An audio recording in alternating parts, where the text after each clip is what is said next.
രണ്ട് ഷർട്ടും കൊണ്ടൊന്ന് തേച്ചേ. ഞാൻ ചോദിച്ചു കേട്ടാ, നിങ്ങൾ എവിടെ പോണെന്ന്? തേക്കടി. എവിടെ പോണെന്ന് ചോദിച്ചിട്ട് അത് പറയണില്ലല്ലോ. അതല്ലടി, മലയാളത്തിലല്ലേ പറയണത് തേക്കടി.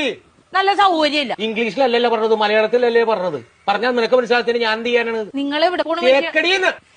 ഓ, എനിക്ക് കലി കയറണുണ്ട്. നിങ്ങൾ എങ്ങോട്ടെങ്കിലും ഇറങ്ങിപ്പോയി എന്തെങ്കിലും പറ്റിയാ ഞാൻ അറിയുവോ? സ്ഥലം പറയാണ്ട്. ഇനി അത് പോട്ടെ, ആരെങ്കിലും നിങ്ങള് തിരക്കി ഇവിടെ വന്ന് ഇവിടെ പോയെന്ന് ചോദിച്ചാൽ ഞാൻ എന്ത് പറയും? നിങ്ങളെ ഇവിടെ പോണ പക്ഷെ അത് പറ ആദ്യം. തേക്കടി. ഇങ്ങനെ ഇരിക്കണ റെഡിയായില്ലേ?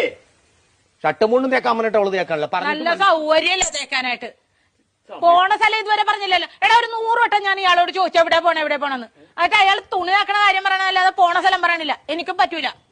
ഇയാൾക്കാ പറയാൻ കഴിയില്ല. നീ എങ്കിലും ഒന്ന് പറയാം എവിടെ പോണത്. തേക്കടി. ആഹാ, അത് കൊള്ളാലോ. ദേ ഒരു കാര്യം ഞാൻ പറഞ്ഞേക്കാം, എന്റെ കെട്ടിയൻ എന്നെ ഇടിപൊടിന്ന് വിളിക്കും. എന്ന് വെച്ച് കണ്ടവന്മാര് വീട്ടിൽ